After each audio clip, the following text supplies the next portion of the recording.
What's up guys, and welcome to another episode of Road to Raids. Now in this episode, if you watched the previous ones, you'll be aware that I'm just kind of finishing off the whole process of making and alching these air battle staffs. And this clip's just showing up a quick agility level that we got early on. And at this point I'm doing the inefficient method for agility, so I'm trying to fit more alchs in per loop than actually worry about the agility XP here. Just because there are so many. But anyway, there's 83 agility. That's a good start to the video. And I actually decided to change it up after this because I realised that if I did the agility kind of efficient method of alching, I could probably hit 84. And 86 is the total goal, because obviously that gives me the shortcut for Calfight Queen once I've eventually done the Lumbee Hards, which is something that I intend to do before I bother putting any time into the Calfight Queen. So here we go guys, I've got 5 alchs to go.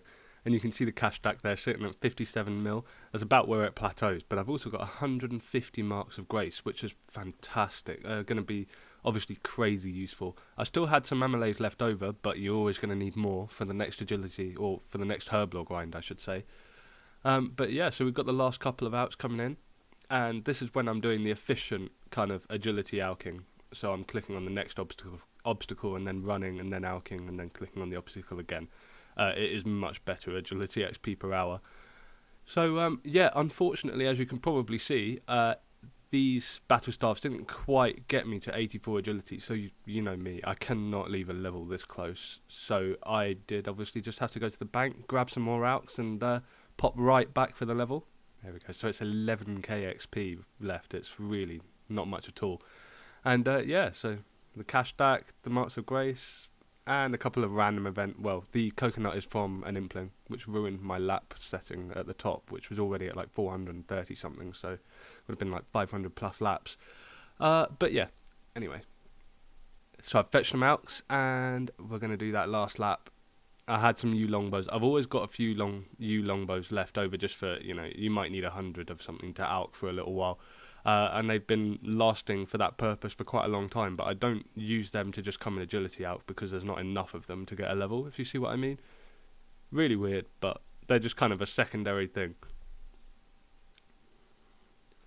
Also, I don't actually need to out. I don't know I don't know why I'm doing it, really. I know why I'm doing it. It's because, you know, I love to get like the combination XP. But also I'm recouping cash, basically. So, you know, each one of those is alching for 768 GP. And it cost me very little to get the nature runes. And, you know, they're not going to do anything else, so I might as well use them like that. And here we are on the final lap. So that's 152 marks of grace in 2 levels. I'm quite pleased with that yield. And, yeah, a lot of alching done. So I've gone way above level 100 mage if you have the if you follow the pattern of XP. So that's kind of cool. I don't know where that leaves me in ranks. I've kind of stopped looking since I'm not in the top 200 of hardcore Iron Men anymore, because it's, you know, I'm fighting for the top 4k I think at the moment for Iron Man, so it's a bit less significant, so I don't pay as much attention, which probably has honestly made a difference in my motivation. But, you know, I still really enjoy it and I really play quite a lot. So there we go, it's 84 agility, 2 levels until I can do the Calfight Queen lair shortcut, which is going to be really nice. I'm definitely going to get that before I try and do any Calfight Queen.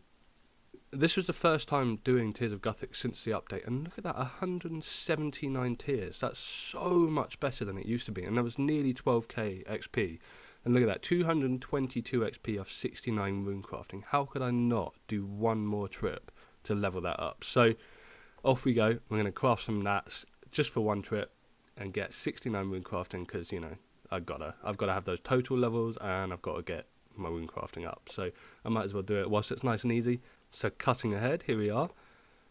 Just got to empty the bags, and boom, 69 rune crafting. Tears of Guthix is OP now. Like, I used to max out 123 tears or thereabouts. You know, that was a really good week if I got that many tears. Now that was easy 179, and other people are reporting getting like 190. So, as always, there's got to be some obligatory raids for the week, and they went really well. So, it was only 3, but we did 3 in one session, basically. It was quite nice, actually, to bang out a few like that. And with pretty much no deaths, I believe, for anyone, I think, if I'm remembering correctly. But they were good. You know, we'll have to see how it goes, basically. But yeah, the raids, I still want to get much better gear. You know, this isn't, I can't like raid all day with this equipment because it's just not good enough. You know, if I raid with people with T-bows, they're going to snipe every item from under me, which is kind of fair enough because they're probably doing about 80% of the work if they've got a T-bow. So yeah, the gear is something that's still on my mind, and I'm working on it. I have had a Cerberus task for like 2 weeks, which I've been kind of putting off with the grind and so on. But there you go. So first raid, no such luck on the items, but the dynamite and the gold ore is fantastic. I need loads of gold ore. I haven't actually bought that yet, so any extra gold ore that I don't have to buy is really good news. And the dynamite, I'm really glad about because that's going to be fantastic mining XP at the blast mine, which also means I can get rune ore earlier than I should be able to. So that's really good news. I'll be able to kind of not cheat my way ahead because it's part of the game, but you know, be efficient and skip quite a lot of rubbish time, if you see what I mean. So here we go, raid number 2. Another smooth one. I love these raids where you finish with like, I've used 3 brews, that's it, and 1.5 super restores. That's really nice to see. I like running the head as well, so that's my favourite position in the old room. You'll split off into the 3 ends of the room, well, north, middle and south basically. And so I sit in the middle and I run the head, and it means that honestly I take less damage than most people because I'm just avoiding, I think, like 70% of the hits. This was another great loot. Weird numbers that they came up, you know, multiples of 10 of each other. But that pure essence just boosted me back up to like 95k pure essence. So the grind for 77 rune crafting is going to be hopefully fulfilled. Like I'll hopefully have enough pure essence. So here we are, this is the 3rd raid of the week, and another kind of really good one. Doing really well on the brews again. That always seems to be the case. There's the first one I'm a bit sketchy for the day, and so if I only do 1 raid a week, it's always going to be a little bit sketchy. By 2 or 3, I'm doing pretty well, and then if we push on to like 8 or 9, I'll start doing really badly again. But sadly, 3rd raid, well, this is the 14th raid in total on this account, and I still have no raids items. I haven't even had the Xerix Talisman unlock, but more dynamite and more planks, it's always good for XP. So I'm not really complaining, but I would really like the teleport to get straight here, and I would quite like preserve, because I should be, I think, on about the drop rate by now. And then any other item would be really amazing, but I know, you know, it's rare, basically. So, especially with the points that we're pulling in. We're doing low point raids, so they're easier. So, yeah.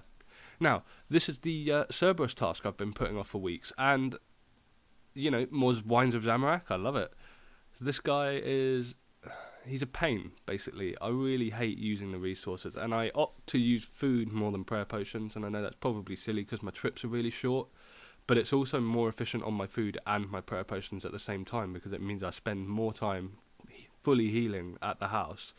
So it's working out for me. It just means that it takes a very long time, and I see other people with Armadyl and their Hastas and what have you, and they do really well, and they stay for like 15 kills or whatever.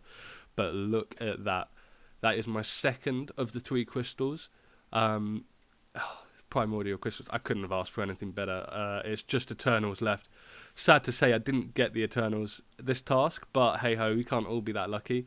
And I still haven't had a Smouldering Stone, which I don't know if I'll bother. Let's say the next one is an Eternal. I will probably stop killing Cerb for quite a long time. It's very resource intensive. It's very time consuming, and that's one of the biggest things. I really want to be grinding stats out. So here we are, we're just attaching them to my last pair of dragon boots. I thought I had another pair, I was going to compare the stats for you guys, but yeah, that's it. I've put another pair in some elite clue box or something, you know, a stash box. But so we've got our primordials, and I think they look fantastic. And I know it's not a huge increase in stats, but honestly, everything seems more consistent. The rest of the Cerb tasks that I did seemed to go smoother. I seem to be hitting way more regularly. Like, I mean... so few zeros from most kills, so that was really nice. I don't know how it makes such a big difference, but it must just kind of, I don't know if it like tips the scales where it's finally actually quite accurate or something like that. But yeah, obviously the gear increases are great news, and look at that, I've got the pegs and the primordials. Just need the Eternals to go. So here we are. Obviously, Cerberus killed me. I've been tuning into AOA Tube stream quite a lot. I find him really funny, and I like PKing content. And, you know, like to also support kind of the smaller streamers. And yeah, so whilst I was doing that, he was in some fight. I think he might have been a little bit drunk for that stream. And I got completely distracted and got wrecked by Cerb. Like, I don't think I was paying attention at all. I think the 3 ghosts came out and the lava, and I just got absolutely destroyed. By the time I looked back, I was like dead, you know, probably minus HP. But yeah, so I'm just kind of coming toward the end of the Cerb task. I've still got quite a few left, but yeah, there's a nice little thing that happened in this clip. Please don't die, not this time. You see, I can do it. I can do it, just to prove to you. I mean, I did die, but I can do it. So yeah, you've seen that now. Oh god, he's taking ages. But you see the lack of zeros now. That's really good. But there we go. And I stepped out of the way because of the lava, of course. But there we go. 95 Slayer coming in. So that's amazing, actually. That's, what, 6 Slayer levels above my main? You know, forget the main. This is my main. This is my iron main. So, yeah. That's it. And I do finish up that Cerb task. And then it's time for me to get another task. So, whilst I show you that, I'll just kind of do my outro. So it's been another good week. My bank's looking at about 440 odd mil, which is really nice. And Duradel, as the very next task, chooses to give me Abyssal Demons. Now, I could be lame and I could kill Abyssal Demons, but I'm going to be pro and I'm going to go and kill Sire. I've got to try and complete that bludgeon, of which I have 1 piece. So fingers crossed, if I can get really lucky, that'll be 2 more unsires and I'll get it. But anyway, that's it for this week, guys. I hope you enjoyed it. Have a good week, and I'll see you on RuneScape. Take it easy. Peace.